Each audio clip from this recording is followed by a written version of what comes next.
Thank you. We stand for the pledge. I pledge allegiance to the flag of the United States of America and to the republic for which it stands, one nation, under God, indivisible, with liberty and justice for all. Call the order, please. Mr. Benton. Mrs. Boer. Mrs. Davis. Here. Mrs. Thomas. Here. Mr. Swagger. Here. You have the sign-up sheet? Or... Didn't mean to call you out there.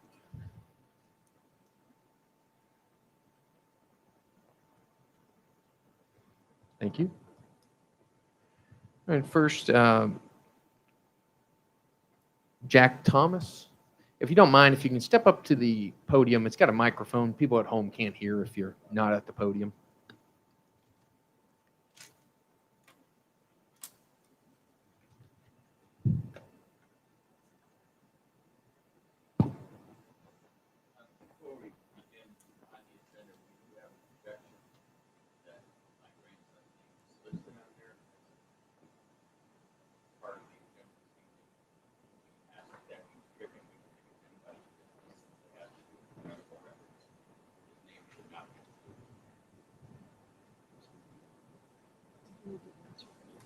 Do you want me to respond? Do you want Mr. Dixon to respond to that, or just? Yes, I questioned that in the beginning, Jack, just to make clear, and on advice of attorney, that's the way the law requires us to put it in, because as a board declares transportation impractical, it must include the route, the school, and the name of the student from the requesting parent.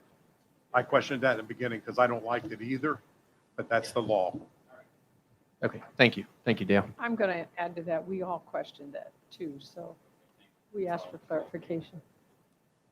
So I'm here tonight to speak with you about the ongoing battle in downtown city schools, not providing transportation for community schools for my grandson. My son was here tonight to retire from the Air Force after 20 years of service. His country, who was in war in Iraq, this week of we're honoring Veterans Day.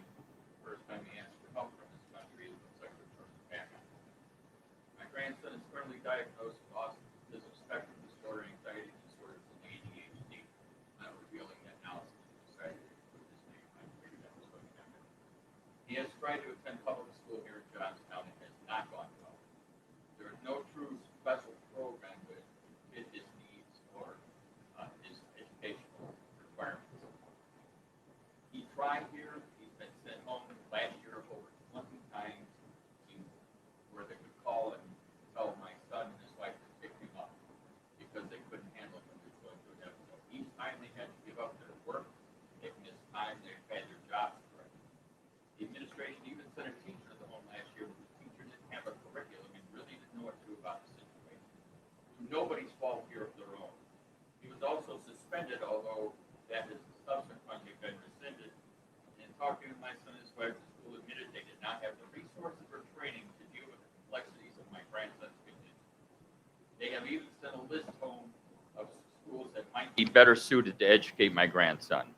Seeing no alternative with the local school, my son sought out educational services that are equipped to teach students with these types of problems to give them a fair chance at an education.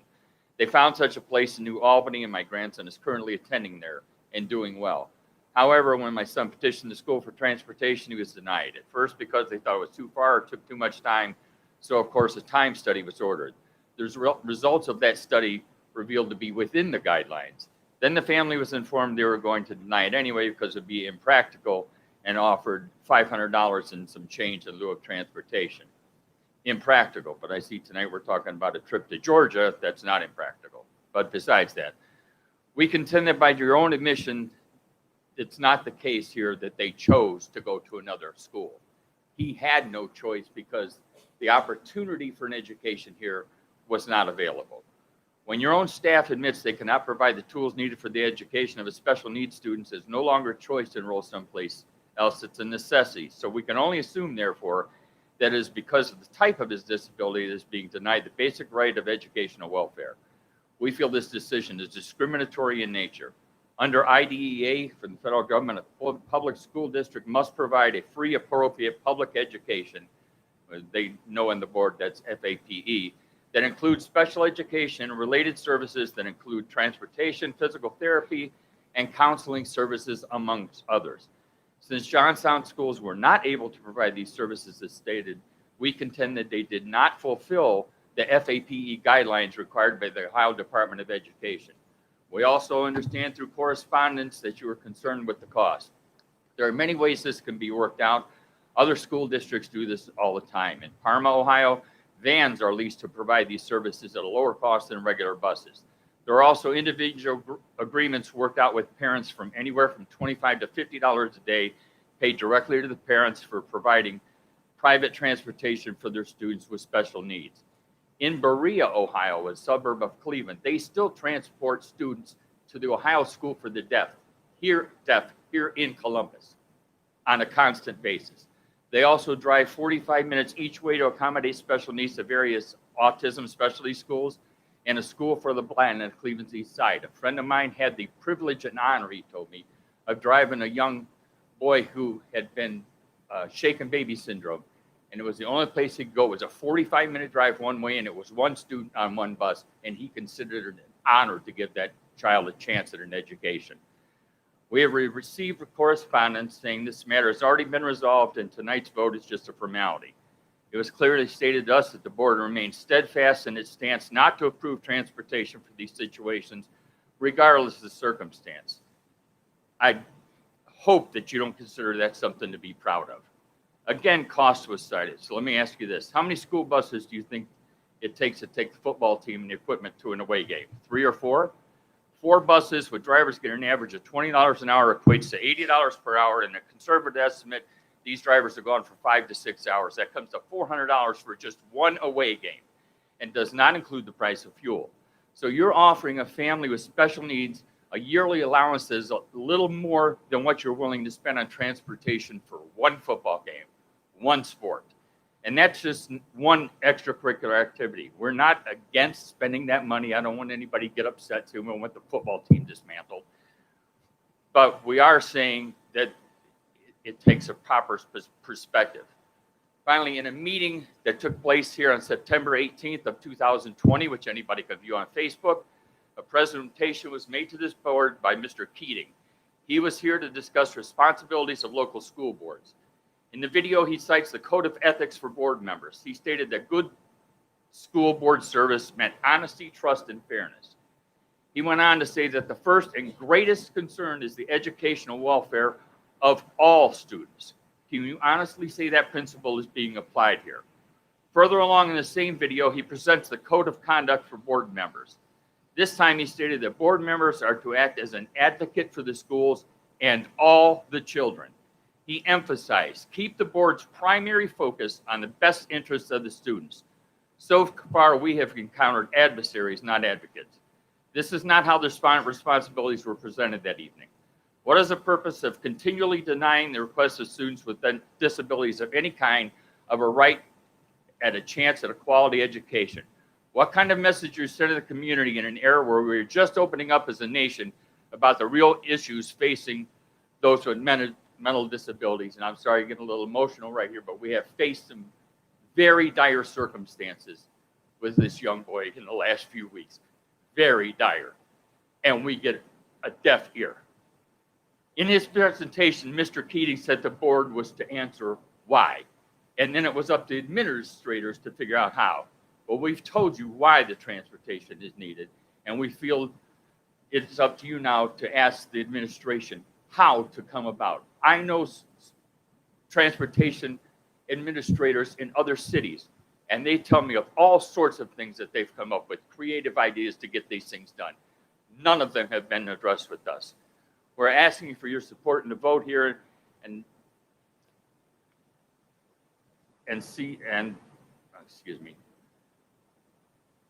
If we are denied this transportation by vote tonight, we will use the appeal process to further our efforts to secure transportation for my grandson and others who may face the same circumstances. Many have been denied here. We fully understand and expect that during such appeal, the local school board, as required, will provide transportation till the appeal processes have all been exhausted, including legal action on our part our part according to the ordinances already in place by the Board of Education for the state of Ohio. Thank you. Thank you. Any questions? I think next up, we have John Thomas.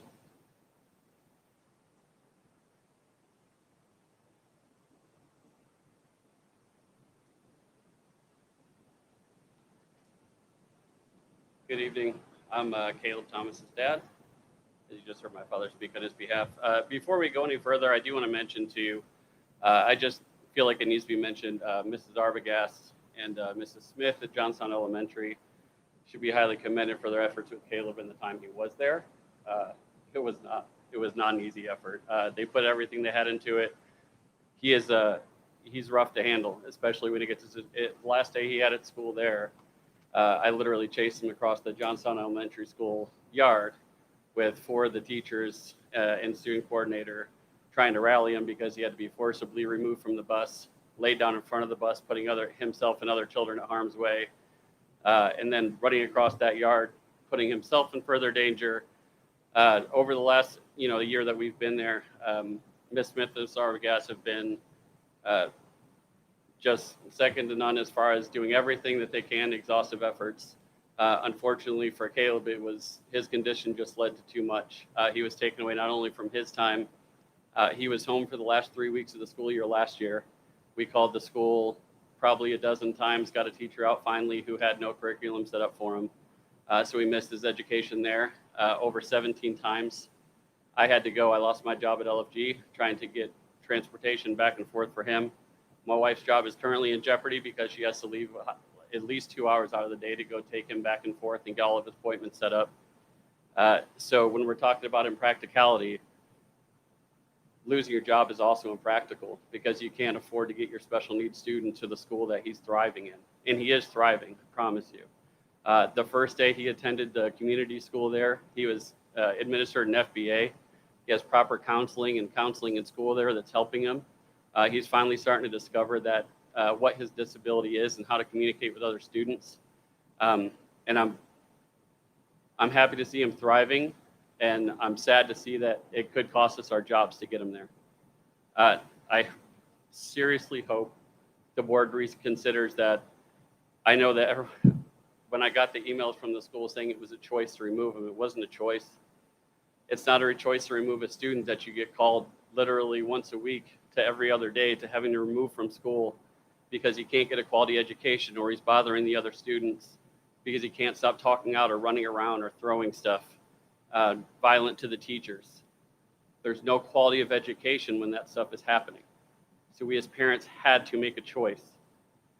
There was no formal IEP process with that board, but I know for a fact that we talked tirelessly with the coordinators there, the principals there, his teachers, FaceTime, Zoom meetings with the IEP process to go over how much he was struggling, and got emails back from them not saying, hey, let's keep him here, counseling services, but yeah, here's a list of schools that could probably do well for you. So I urge you to reconsider that getting him to a school that thrives for a special needs student is not impractical. Thank you.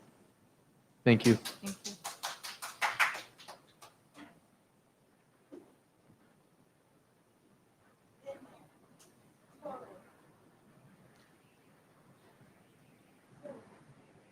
Next up, Jessica Ryan.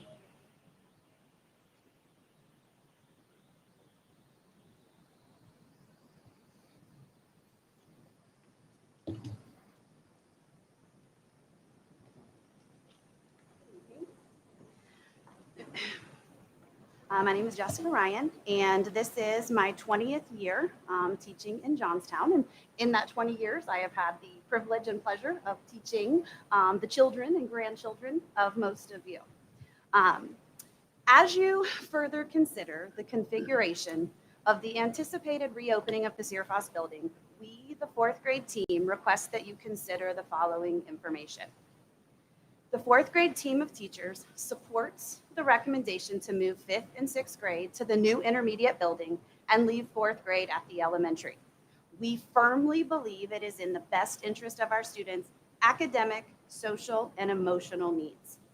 Since moving to the JES building 5 years ago, we have benefited from added resources available to us that have been essential to the success and development of our students, especially those in need of extra support. Currently, we have access to 10 specialists, 6 in reading and 4 in math. It is critical that these students do not lose access to any of these programs. Our grade level's most recent scores on the Ohio State Achievement Test certainly reflect the impact and progress of our most at-risk students. In an age where access and exposure to mature content is increasingly difficult to monitor, we further ask that you consider the potential exposure of the social and emotional experiences of students not yet even 10 years old sharing spaces with students in 6th or even 7th and 8th grades. In actual age, it is just a few years, but in physical, emotional, and social development, the difference is much greater. We strive every day not only for an academically rich experience for our students, but also one in which they feel comfortable, safe, and protected from the ever-present rush to grow up quickly. We believe that the 4th grade remaining at Johnstown Elementary best provides them with this opportunity. Thank you. Thank you. Thank you. Next up, I have Chuck Boer.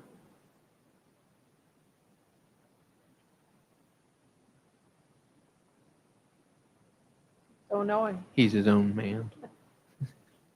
We're related. That's not my wife speaking. This is me. It's not a social issue that we've heard. Mine is as a taxpayer. In this district, I pay many thousands of dollars in real estate property taxes and income taxes into this school district. I have no children in it. I have no grandchildren in it. They were, and I'm very proud of them and the education they received. However, I feel that whenever we have a $1.5 to $2 million annual expenditure on a contract, that it should be bid out. I don't care if it does not result in lower cost, it should be bid out so that everyone can see it. Thank you. Got it. I assume you're talking about the insurance contract. I want to clarify that. Okay. Thank you, Chuck. Thanks, Chuck. Mr. Hill.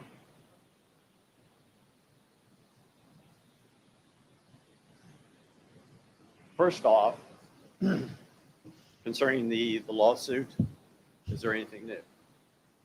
Mr. Dixon. He was asking if there's anything new, update. No, everything is as reported before. Litigation is still on. I believe there's a meeting tomorrow with the court and the attorneys. That's best I can give you. No, that's fine. It's in the court's hands. Yes, I talked to counsel counsel and asked the same question. I didn't want to get blindsided that something was all over with and I don't have to be here. No, I'm aware of no changes Okay. in the status of the case.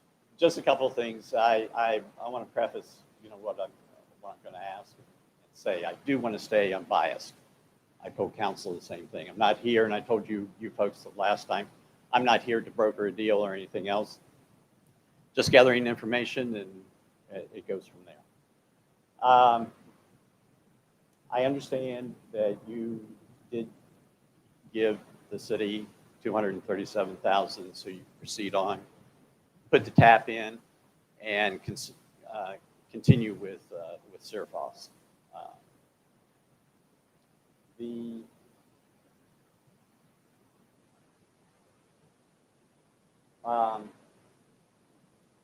I did not see any place in the minutes where the board voted on this. Did I miss something, or is there another process as far as? It was voted in when we did the renovations. It was included in the total dollar amount for the renovations. We don't vote individually on, like the tap fee or the roofing and all that. Yes, but as far as the litigation. Oh, the litigation, we don't vote. Litigation. We discussed it. We discussed, I thought we all agreed that that was the only way to go, is what I. Correct. There's no official vote to do litigation. Yes, any discussions regarding pending litigation or litigation are done in executive session without the vote in public. There's no vote in executive session either, Jim, just to clarify. Right, I would expect. No action. I would expect that. But any meetings with attorneys, any Right. litigation discussions, those take place. Yeah, I saw that on July the 6th. I believe you went to executive session for court action.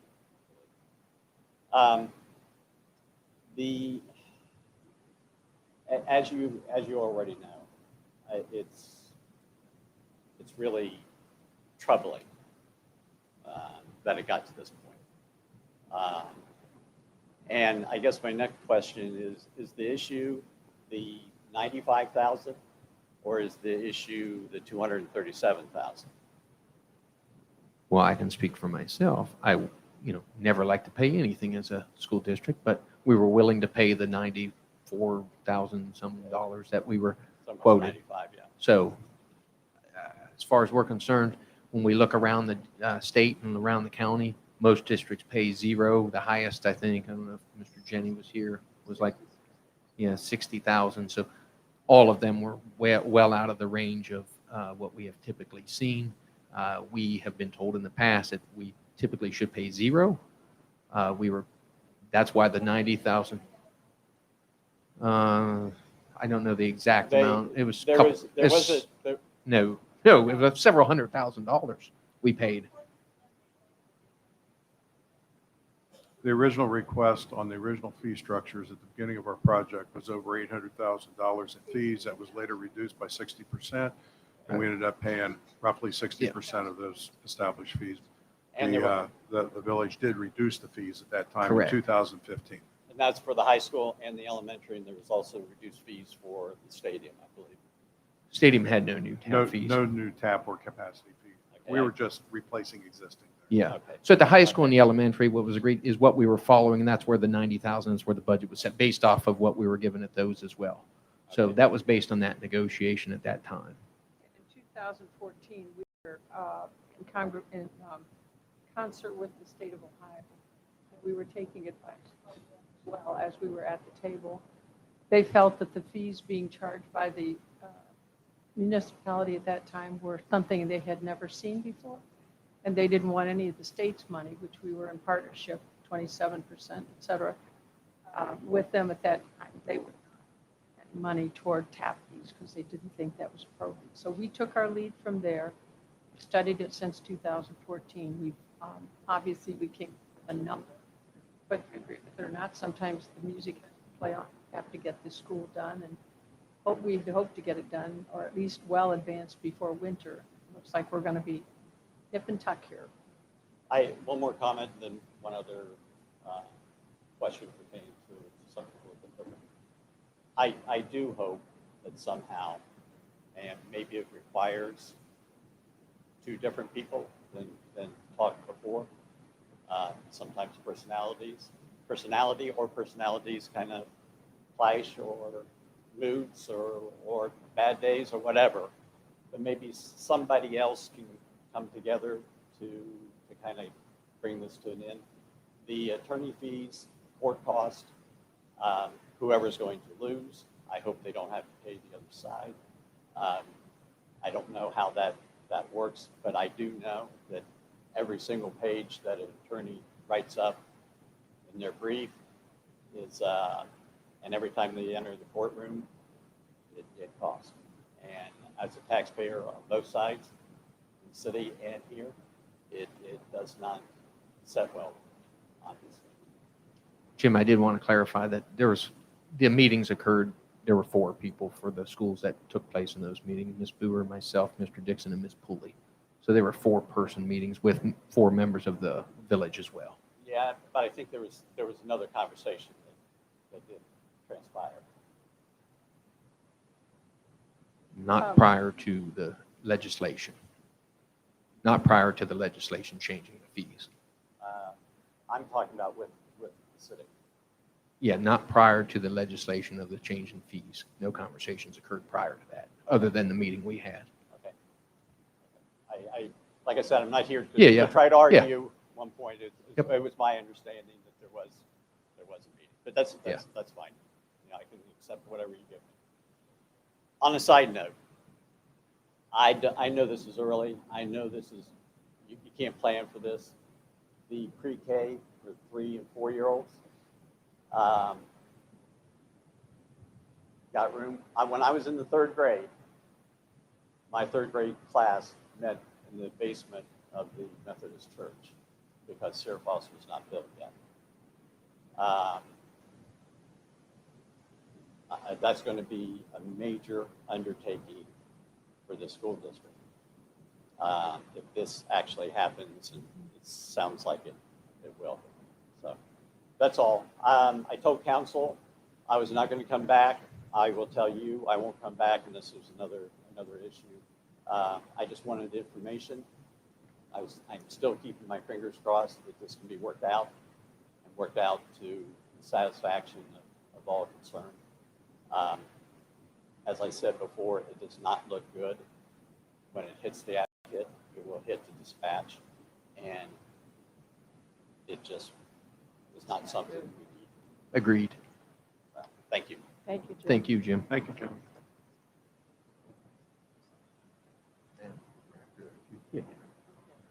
Mr. Wernet?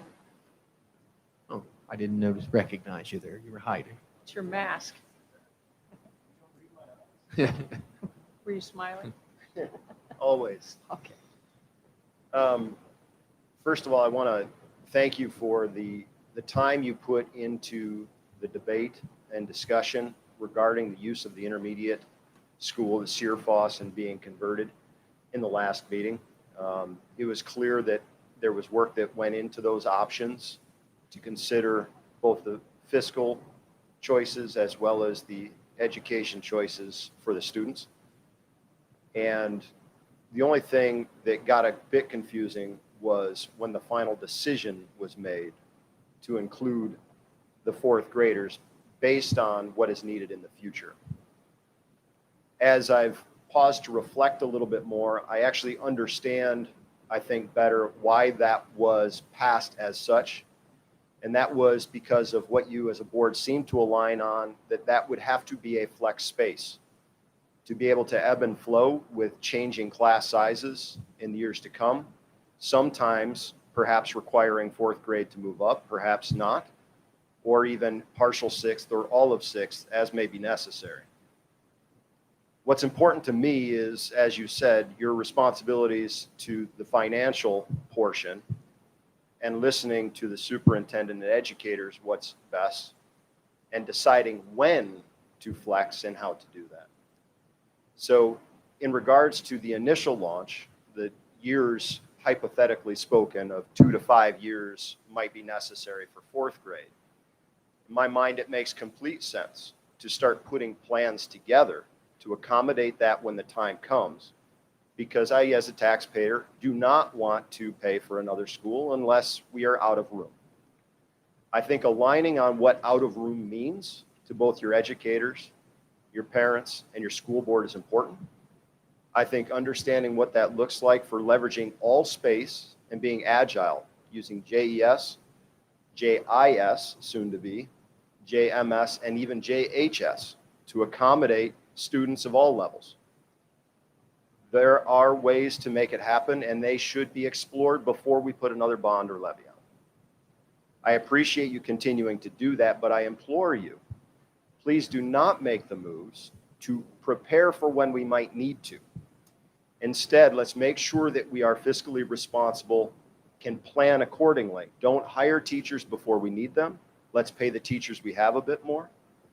Let's leverage the space that we have accordingly. Decide what that means for moving. We heard, we've got to move 5th, totally get it. Figure out how 5th is not alone. That was the other merit. I think everybody is aligned to that. What does that mean? Is it all of 6th? Perhaps it could be. I heard the concern that we shouldn't relocate all of 6th because then part of 6th won't have to move. I think we need to be agile as an administration to say, hey, we could move all of 6th now and know that we're probably going to have to flex in 2 to 5 years and see what that looks like.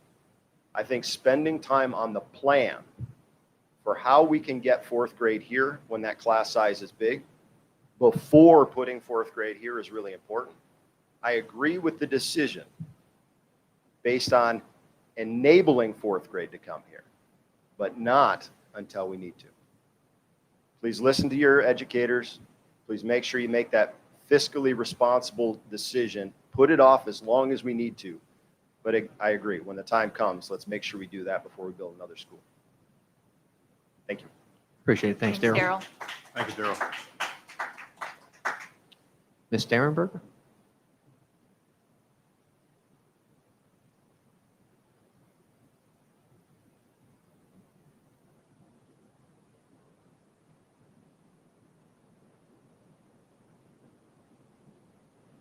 Good evening. My name is Marianne Derenberger. I've been in this district my whole life, and I'm in my 17th year teaching third grade in my chosen community.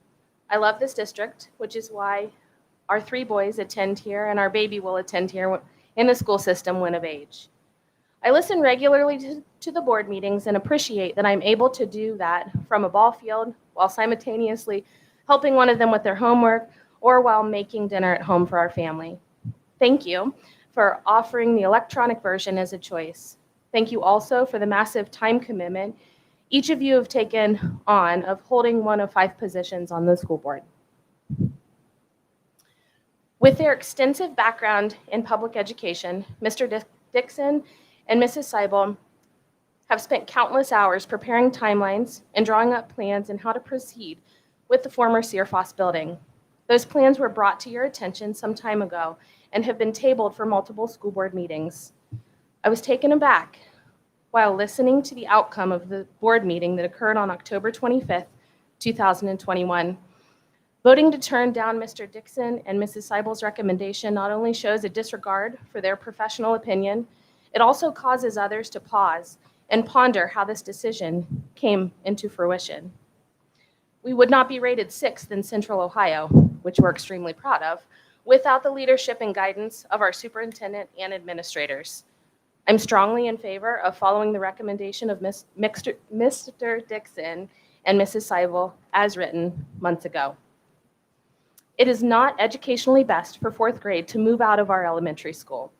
In my research, I was only able to find 2 schools in our area that have lumped 4th graders in with 5th and 6th graders. And I've searched and talked with other educators rooted in other districts for quite some time. By placing 4th, 5th, and part of 6th grade into the newly renovated buildings, many questions come to mind that perhaps you have some answers to. Number 1, how will recess look? Will a new playground be placed back into the space available? Children need unstructured time to play to support both their mental and physical development. Otherwise, it's a hinder when we have them in the classroom for their learning.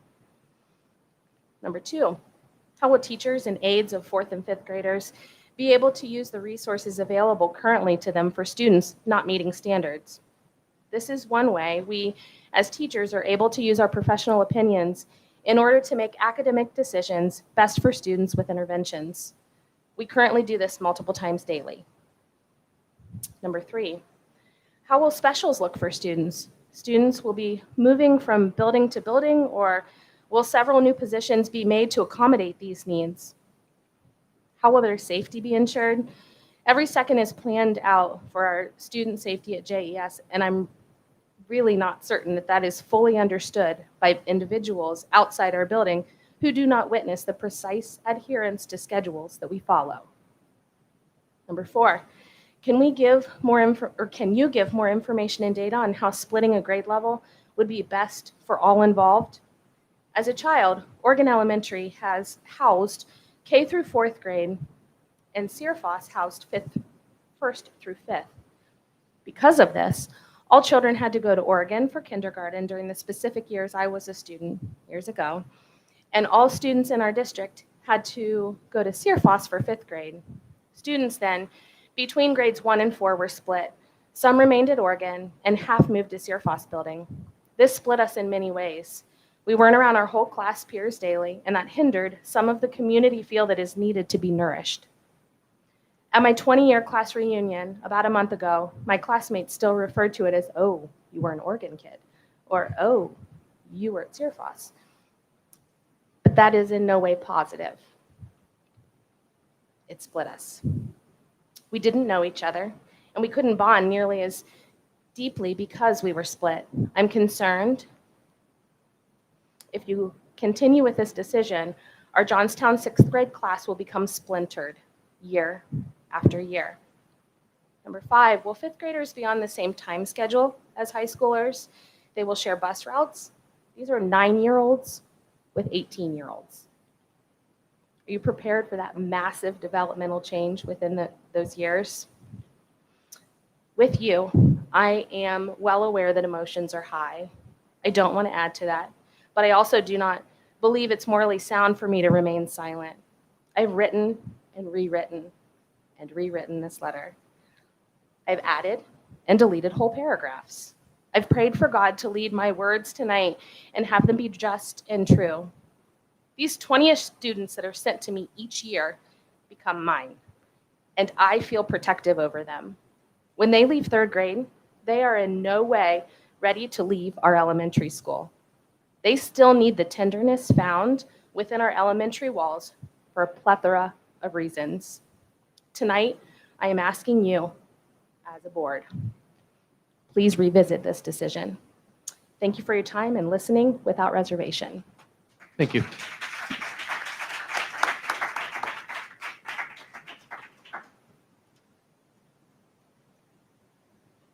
Any comments, questions? Yeah, good. At this time, do we want to go to the executive? We can do the treasurer's report. Can we go through the treasurer's report, please?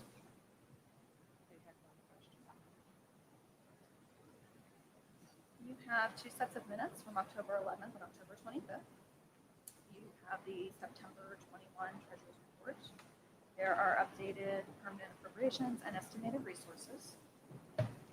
There is one policy that we've submitted for approval that's come out of a Ohio Department of Education review of our food service program. That's something that they would like to see added. You have the 5-year forecast. We received a donation from Hexion of some miscellaneous office equipment for the district as a whole. And we would like to remove some things from inventory to be disposed of that are not being used. Can I have a motion, please? Can I get a second, please? A second. Discussion. I'd like a clarification on G, just for, it doesn't, on the items you have listed, you said they're removed from the inventory, sold, or otherwise disposed of in accordance. Could you tell us what's still remaining for anyone who might have an interest in something that they wanted? Debbie. I mean, how are we doing We it? still have all of this, right? None of this has been, we still have all of this, right? None of this has been listed for any kind of sale, right? The stuff on the Is treasurer's this report. all for auction on the treasurer's report? Okay. It will Yes, be. we've had some previously disposed of items that the board's approved, auctioned off, Right. if you will. So the process would be then the same. These items, we would offer them on auction or through Facebook sale sites, so everybody has an equal opportunity to purchase them. And then follow that, then if it's still around, then we can have the option to either donate it to another 501c3 or get the scrap value out of it, or other. That's what otherwise disposed would be, So to get on- as much value back in to our district. for On the- G then, is it okay as people are reading this to assume the items that are listed here are still appropriate and will be available through auction first and then through, I want to clarify that because I'm having people call and say, I'm not a Facebook user. Did you sell stuff? I don't know. So did we or did we not?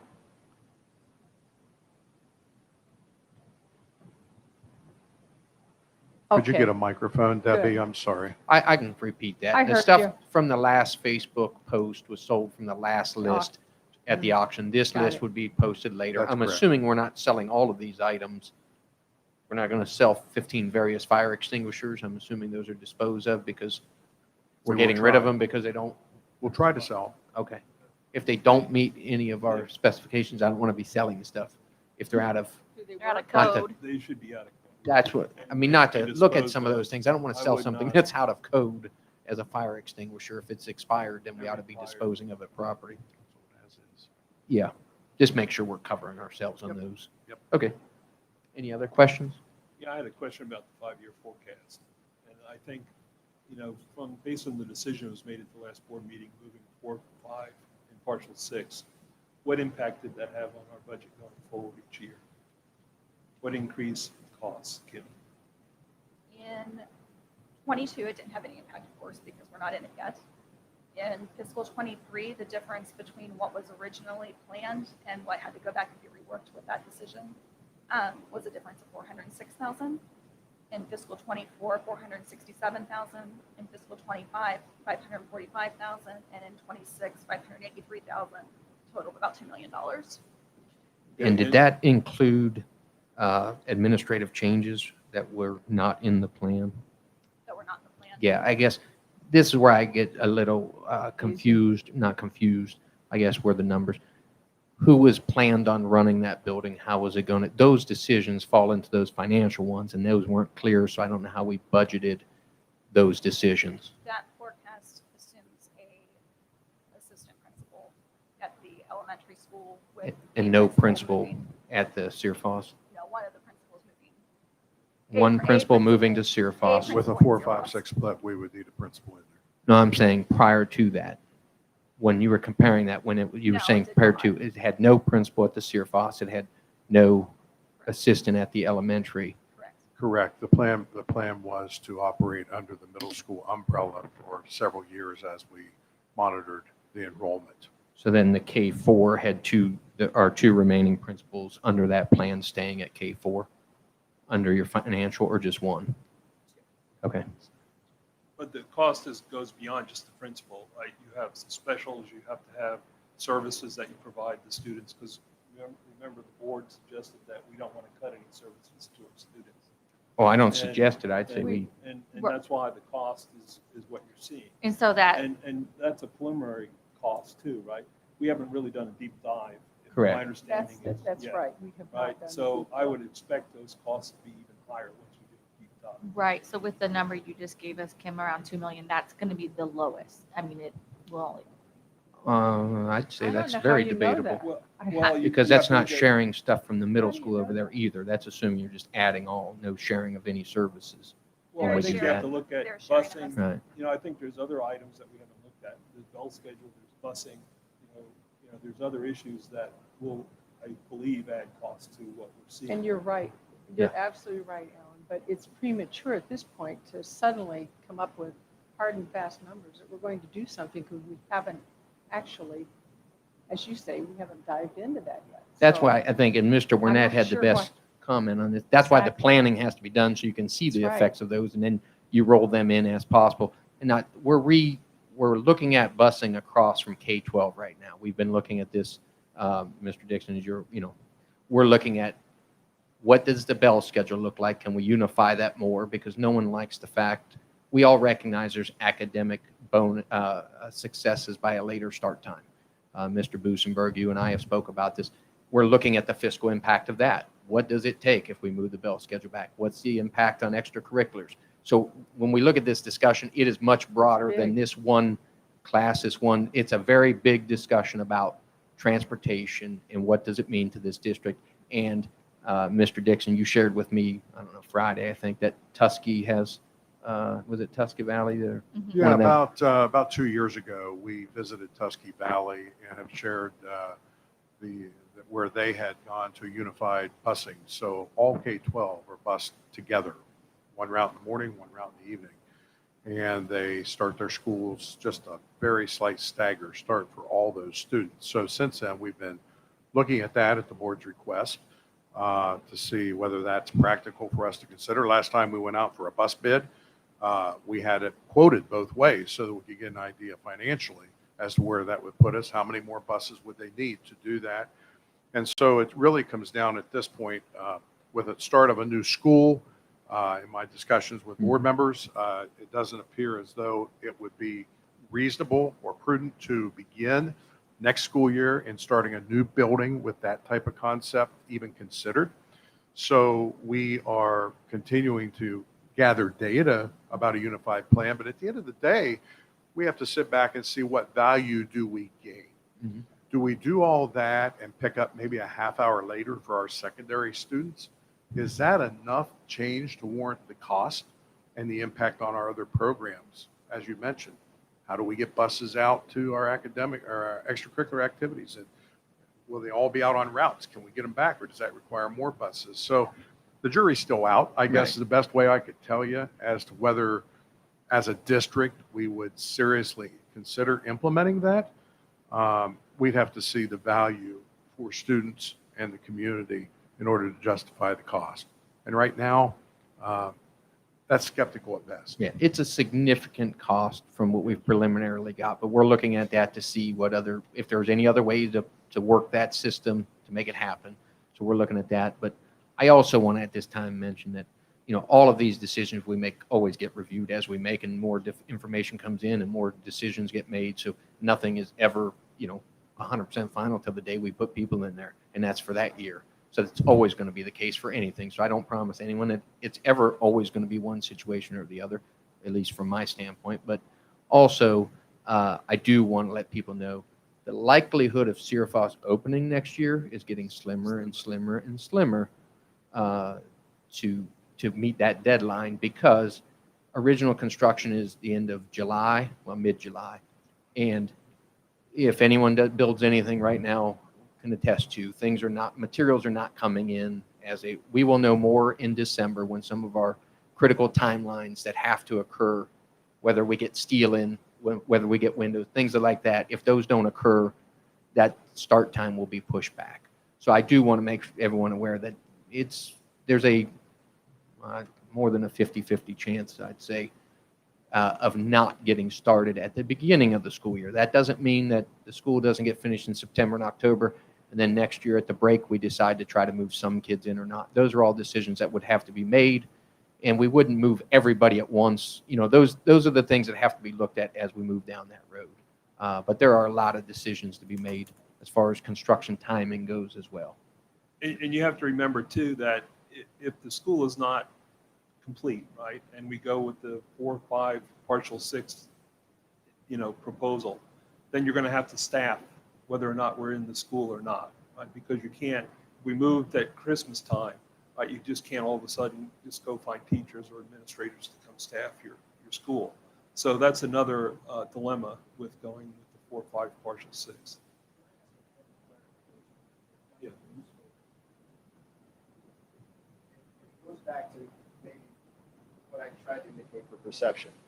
So what was passed was not an indication that we will place 4, 5, and partial 6 on the opening of Sierra Falls, but instead it set the scope of the use of that building as 4, 5, and partial 6 with an implementation plan for who would move and when, based on the details that you're mentioning here. I'm seeing yes and no nodding. No, I thought we voted on moving 4, 5, and 6 into the building. Perhaps we could clarify that. I don't have my questions answered. Everything that has been said here this evening, I wrote it down because it matches the same list I had. I don't have answers to all these things, and I'm sure that we need to look a lot deeper. Because we set an outline, what we think it will be, doesn't mean it's necessarily going to be. I think stay tuned. We're still, when we had to raise the buildings at the other end of town on the north campus, I remember one good friend said to me, if you do that, I'll never speak to you again. I said, I'm sorry you feel that way, because that may happen. It probably will. So my point is, we can't stop progress. We're going to look at every avenue. Every suggestion's valuable, and every piece of input we have is valuable. But no, I don't feel that we're dead set on anything. We'll be malleable, flexible. We've always been that way, yes. I don't usually come forward, but truth, that's what I like. And I've prayed about this a lot. And I'm with the 3rd and 4th grade. The 4th grade is not a good move for them. They're so young. It was voted on at the last meeting, 3-2. Right. that it was a 4th grade, 5th grade, and half a 6. It was voted on. That is true. Correct. That is true. Correct. That's true. We had 3 plans before. That was us. true. It was Yes. voted for a 4th, 5th, and half grade 6 building. And now we're requesting you revisit that. Well, it's not that we're not reasonable people. We're just people listening to what your thoughts are. If we determine, It is, and if you look, it's, what got passed was for the planning for the renovated intermediate school for grades 4, 5, and partial 6. That That's right. is the planning the for the planning. renovated intermediate school. That was the motion that was carried forward. That- That is what we're doing.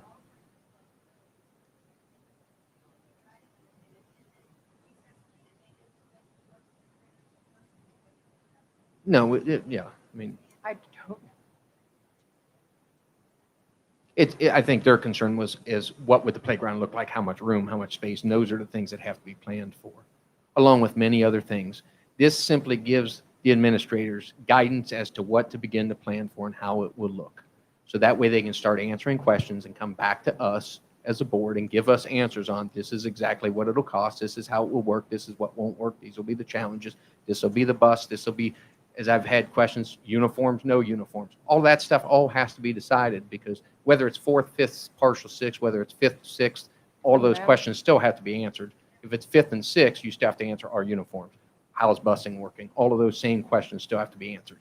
So this gives guidance as to how we will get those answers back. That was the motion passed last week. And Tim, so we have begun discussions on how we might be able to pull off a 4 or 5 partial 6. We started last week, our discussions amongst the administrative team. We had looked at that pretty carefully before we ever put the options out, because you Right. were asking about some worst case scenarios. Yep. And for over a year, we have been working very closely with the board and administrative team, trying to analyze these options. And it just kept coming back. I was just struggling to find any justification for bringing 4th, 5th over to the building. While at the end of the day, that might look that way in 2026, 27. When we have to go that way, it just seemed reasonable that we would open up all 3 buildings, continue to monitor this enrollment. And that's changing all the time too, folks. Let me just tell you, we didn't have live birth rates available to us till this year, did we, Mrs. Foley? We didn't have it available last week. Because we haven't completed a dynamic, in-depth study of the district. We looked at it a few years ago, didn't we? It was about 18,000 to do that. To get it enrollment potential, we haven't had that concrete data that has been gone through with a fine-tooth comb from which we can draw planning from. And so we have done our best to provide cohort survival enrollment projections, and we've kept the board up to date with that and the staff. We've been pretty spot on so far with that as we watch the building permits come in, and we figure 1.5 children per building permit, and that's been pretty spot on. But now the other factors are coming into play. Now we have live birth rates available, and we learn a little more every day about developments that are coming, capital projects for manufacturing, which are going to need workers. So what type of homes are going to be built? Are they going to be apartments? That's a lot of children. Are they going to be homes that are built on an acre or half acre or 4 per acre? That kind of drives how many children you plan for. And so as we look at these enrollment projections, and we now have live births, what I kind of feared when this pandemic hit, 5 years later, we're going to have a bubble. Well, we now have the live birth data, and that not only is coming true with a very large kindergarten projected for 2025, That data is going to drive our decision as much as anything. That plus the growth Right. will begin to grow exponentially.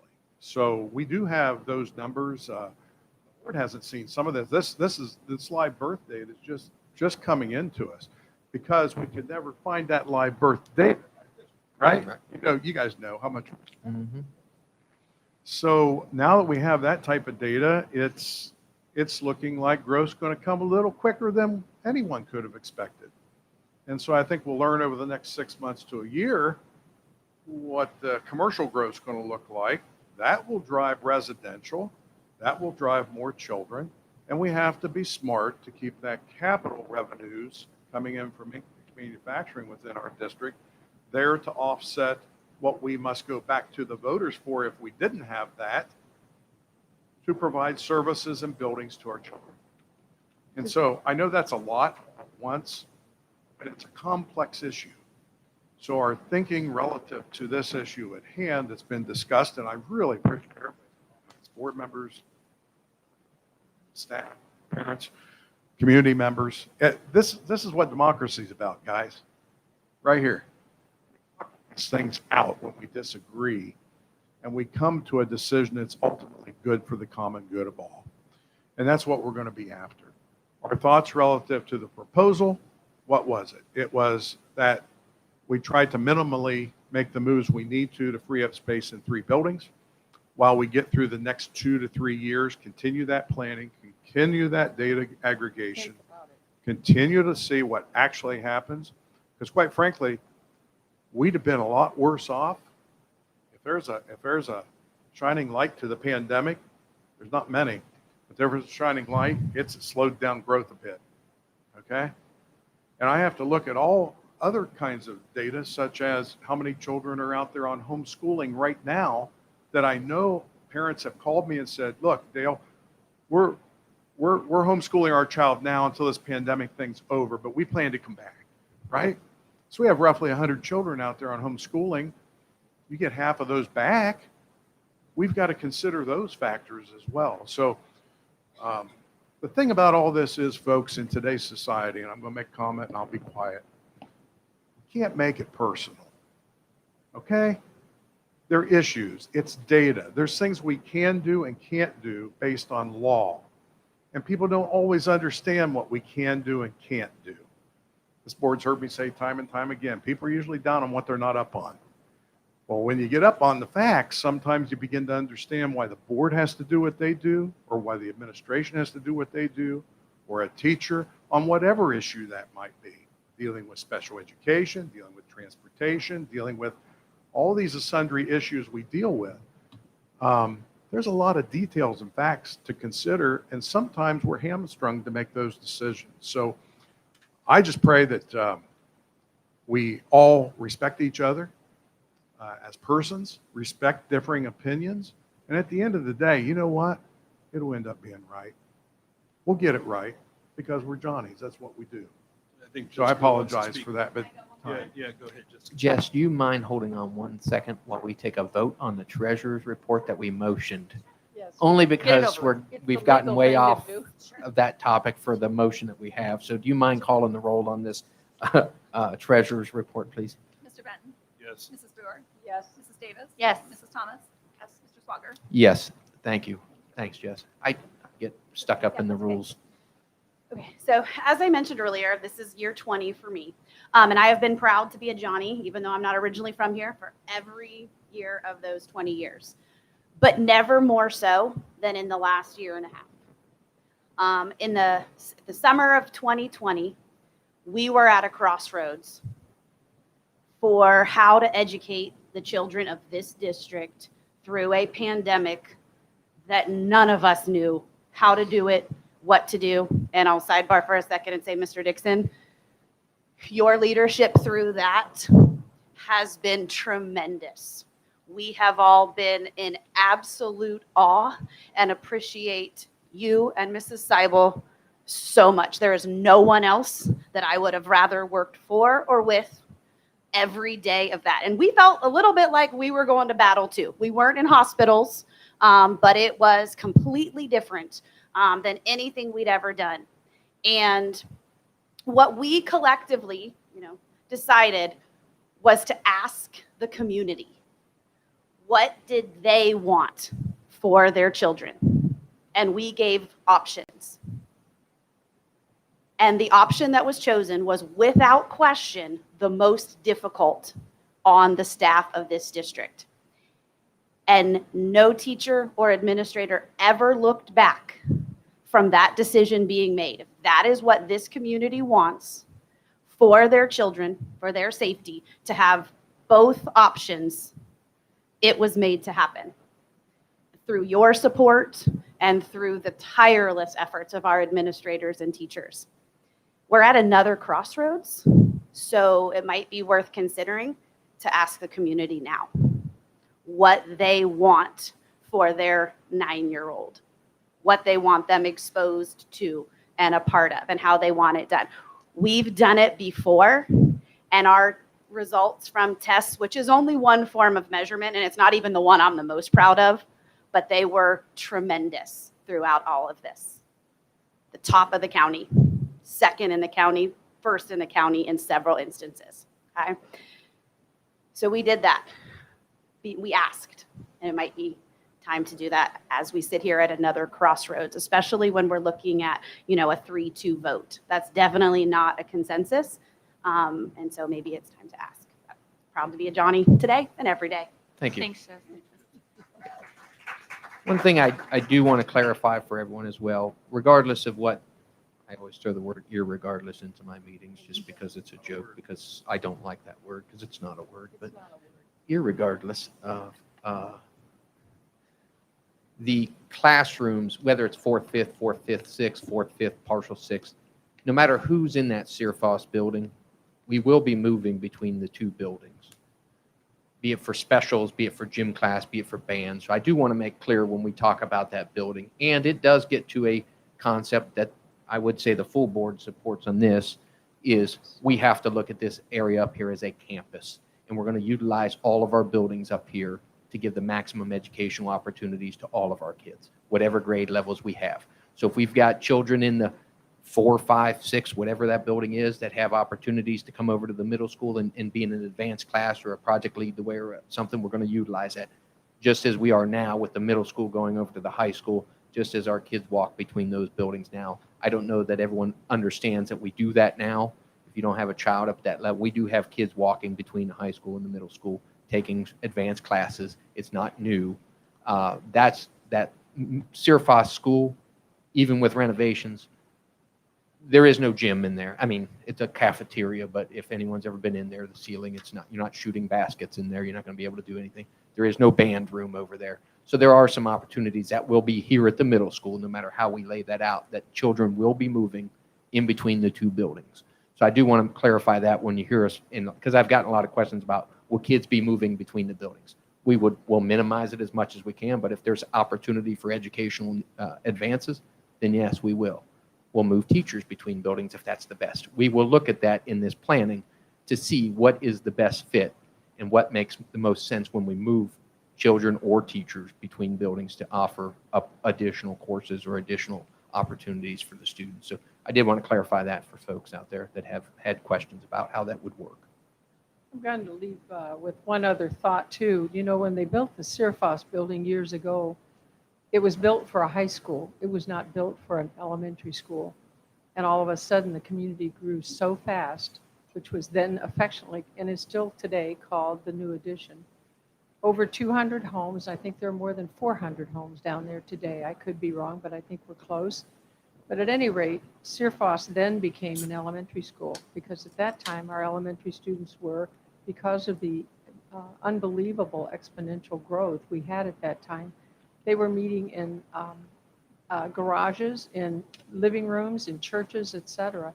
So things don't always just come exactly as you want to have them come. I don't know how this will end up, but I know we are very responsible people up here. You've known me for a long time, and I think you've known most of these people for a long time. No one is against something or for something that somebody said or did. We're going to make it the very best it can be. It'll be a great school, and we'll all be proud of it. It may not be exactly like we like, but I want to tell you, it's going to be air conditioned. Never was air conditioned before. The roof doesn't leak. Yay. It's going to be a pitched roof. It's going to have more than one restroom. That's not the old CIRFOS you knew.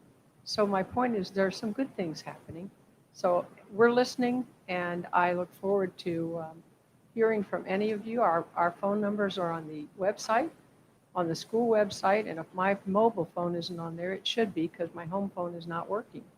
Ever since the new neighbors moved in, Google and Facebook and Amazon, my phone doesn't work, but my mobile phone works. So please don't hesitate to call and give me your input. Thanks. Mr. Bower?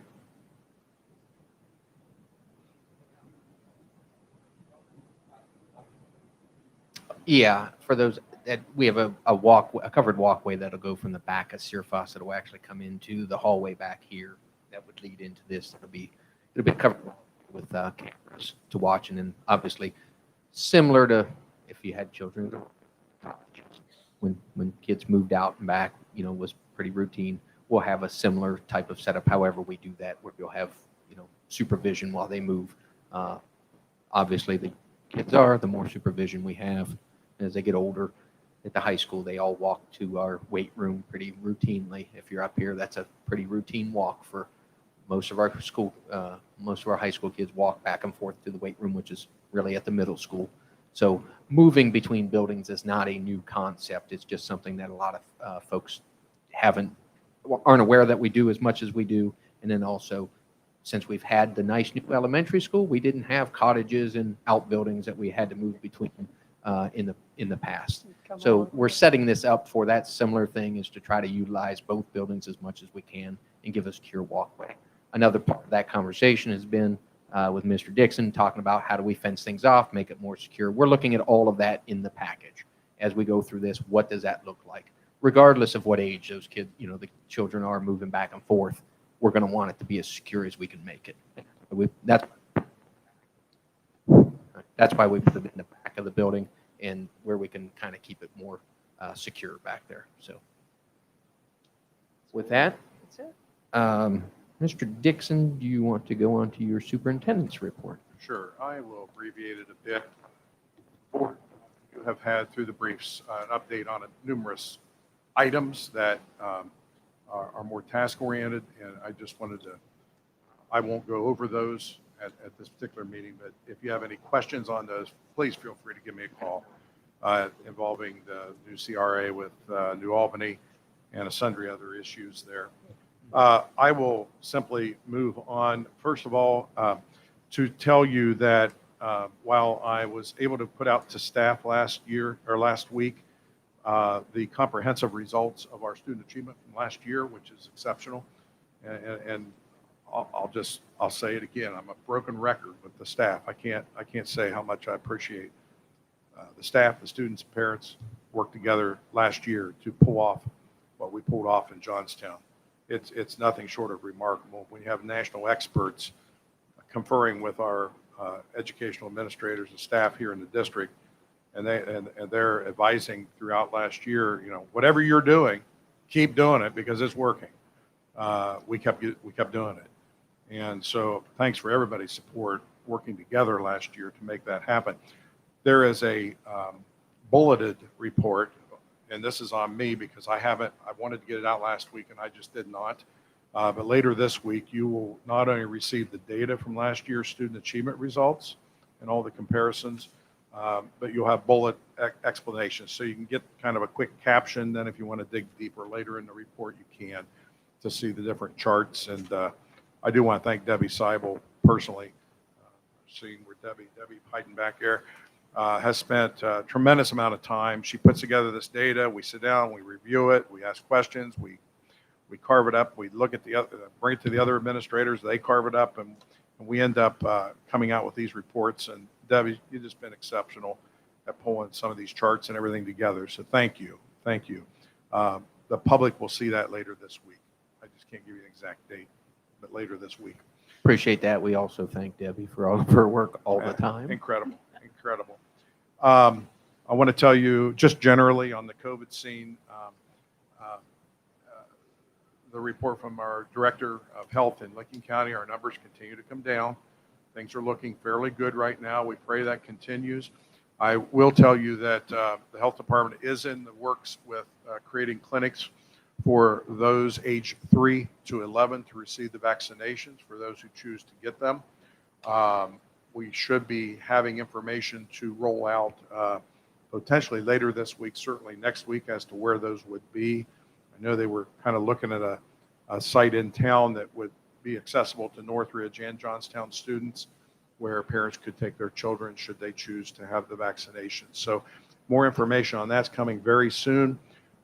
Some of what's driving that timeline is the fact that Mr. Brown, Executive Director of the Licking Department of Health, that while they've placed their order, they're not sure exactly when the delivery is going to be of that vaccine. It's a totally different vaccine that'll be administered. So it'll be Pfizer, but it's lesser in amount and actually a different formula. So information will be coming soon. I've had a lot of questions in the office, which is why I mentioned that to you. With that, I have my general recommendations I can review with you, Mr. Swagger. Mr. Dixon, we are good in section 1, and then we'd like to go to executive after section 1. On the general recommendations, prior to going to personnel, you want an executive session. On section 2 of your first one. So we're good on A, B, and C. Yes. Okay. Items A, B, and C under general recommendations. Yes. So you want to, We want to go to executive. I've got some questions that we have Gotcha. to be taken in executive session. okay. So do you want me to explain everything under general recommendations first? If you would just want to do A, B, and C, and then we can, I can. or A and B, I guess. All right. No, A, B, and C Yeah. can be handled. Okay. A, B, and C can be done. I can do that. You'll notice under item A, we're asking the board to approve health insurance renewal at the rates that were presented to you heretofore for next school year. The committee has reviewed those and are ready to recommend those to you here this evening. It is a note, however, that as we go into next year, we need to continue to look at the various coverages, the deductibles, the maximum out of pockets, any of those items in that plan as we go toward going out for bid a year from now. And I think it's the board's desire to meet back in June to review our first half results. As you know, we've had 2 years of significant claims. 2 years ago, we had a really bad year. Our loss ratios were through the roof. This has been a little bit better year, but still not a great year with loss ratios. So we do need to investigate this and take a look at that plan and converse with our staff and board any changes that may be needed in the future. In the past, we've done that together. We've had those conversations, and we've come up with a plan to keep our premiums at optimal, premiums and coverages at optimal, in an optimal way.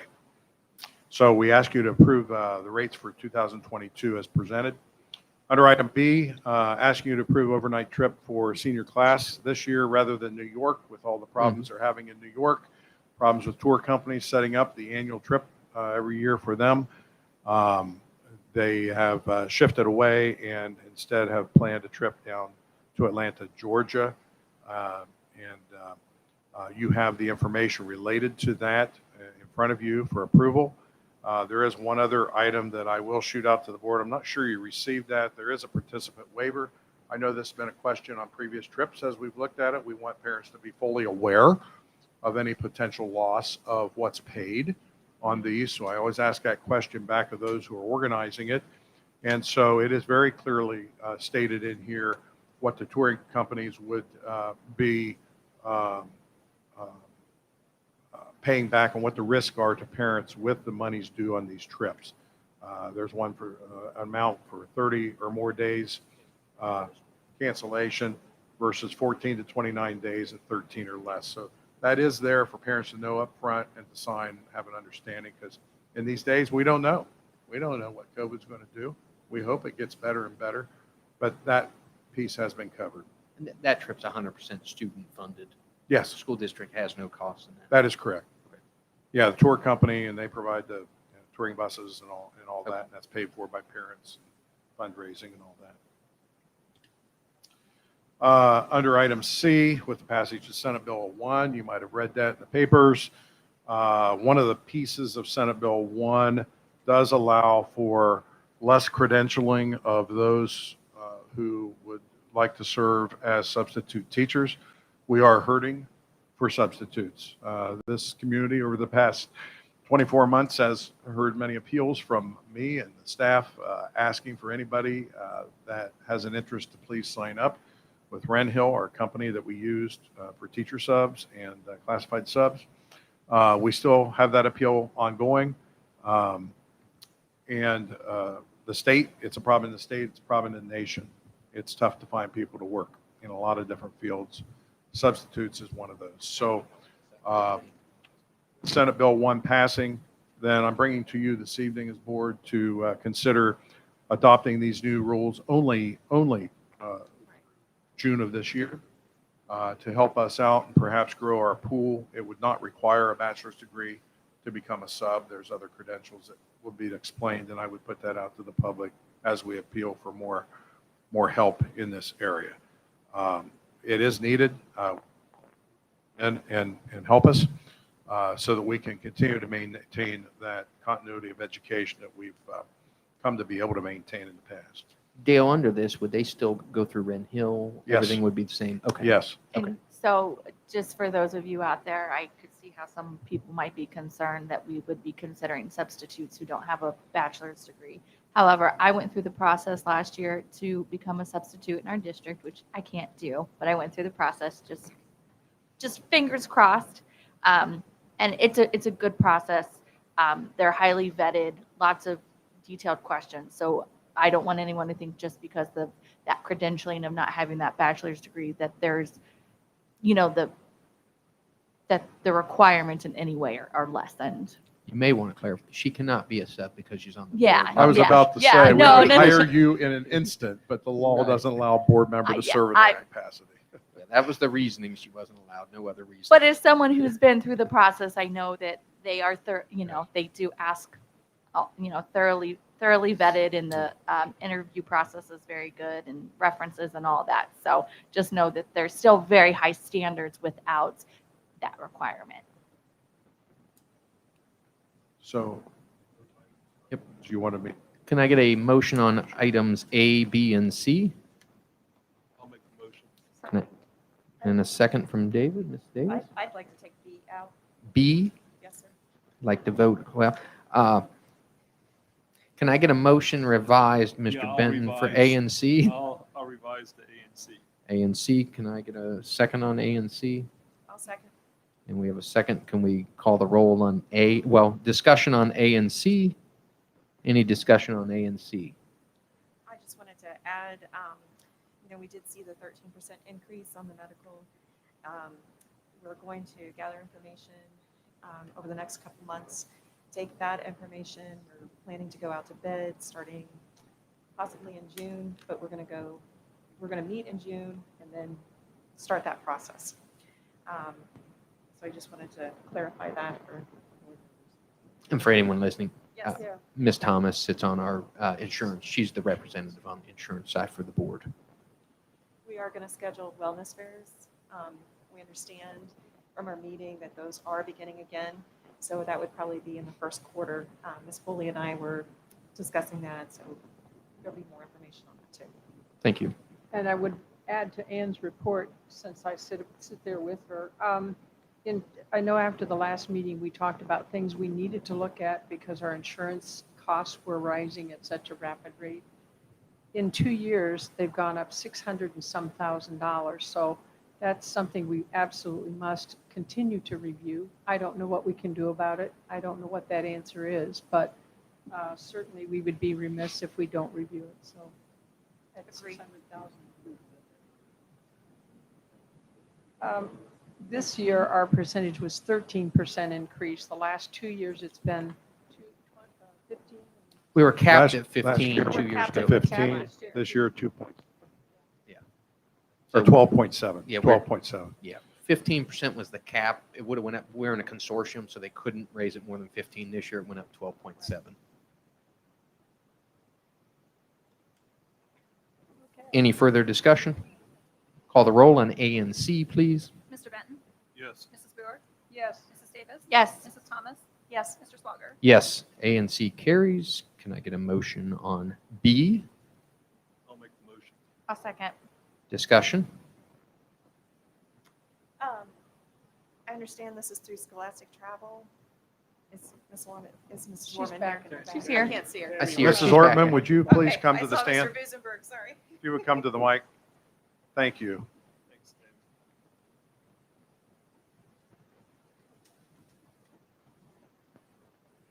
Yes, this is through Scholastica Travel. That's the company we've used for probably 20 years.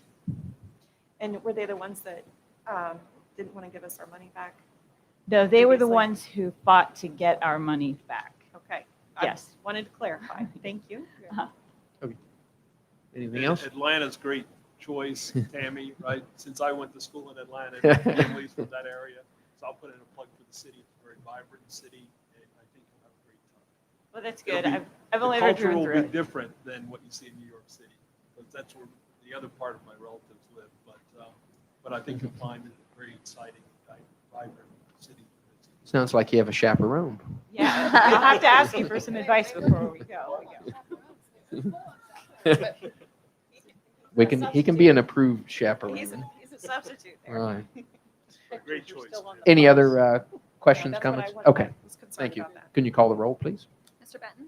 Yes. Mrs. Boer? Yes. Mrs. Davis? Yes. Mrs. Thomas? Yes. Mr. Swager? Yes, motion carries. At this time, can I get a motion to move into executive session? I'll make the motion. I'll second.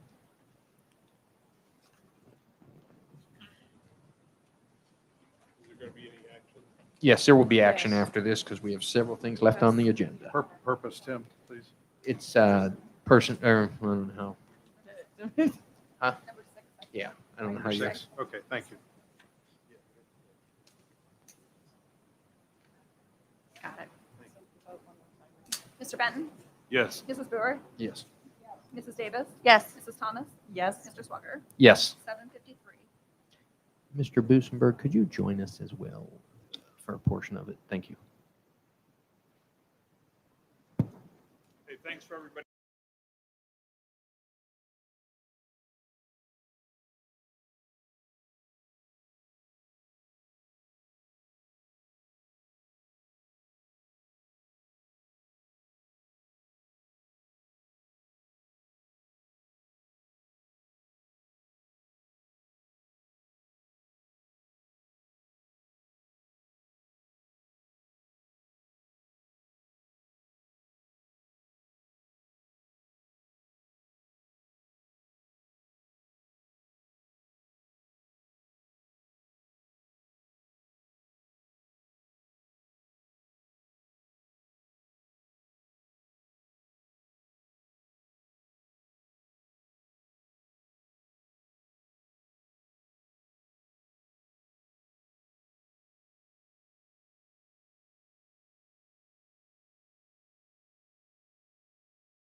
we're back. We're going to declare out of executive session at 9:33.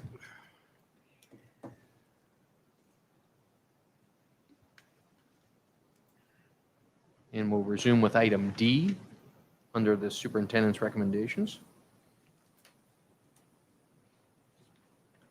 Item D is, I'll read that whole, is found and determined that all formal action of this board concerning or related to the adoption of this resolution was adopted in an open meeting of this board, and all deliberations of this board and any of its committees that resulted in such formal actions were adopted in meetings open to the public in compliance with all applicable requirements of the Ohio Revised Code.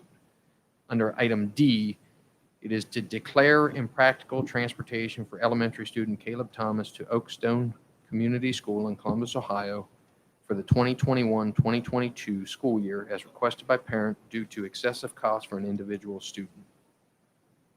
Under motion, item D, do I have a motion? I'll make the motion. Do I have a second?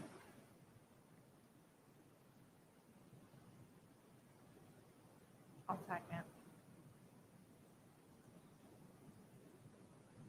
Discussion? Call the roll, please. Mr. Benton? Yes. Mrs. Boer? Yes. Mrs. Davis? Yes. Mrs. Thomas? Yes. Mr. Swager? Yes. Motion carries. Under item 9, superintendent's personnel recommendations, Mr. Dixon. Yes, under personnel this evening, we have under A, our approvals for classified positions as listed. This is at part-time 16-hour week. Under item B is pupil activity positions as listed. Under item C, you have to approve the volunteer position for the 2021-22 school year as listed. Those are my personal recommendations for this evening. Can I get a motion? I'll make the motion. Can I get I'll a second? Who's second? Discussion? Ms. Yeah. Thomas?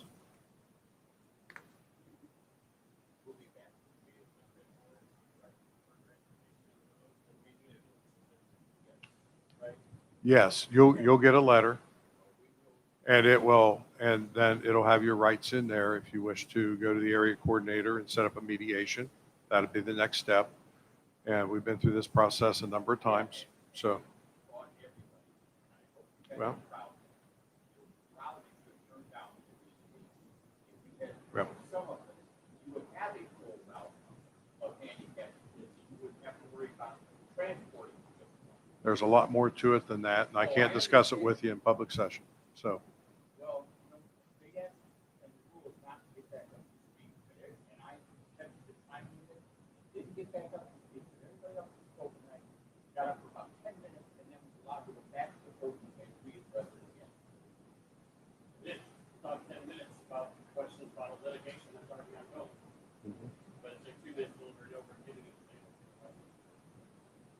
I hope you feel proud about that. You have no idea what we're dealing with, but we have dealt with it. You have no idea. We're talking the worst outcome of a person's life dealing with here, and you guys should blow it off. So go home and sleep on that. I hope you feel good about it. Every other district that I have talked to has worked on arrangements with parents that have these types of things done. This is the only one that I mentioned that cannot believe they will not accomplish. Feel good about yourself.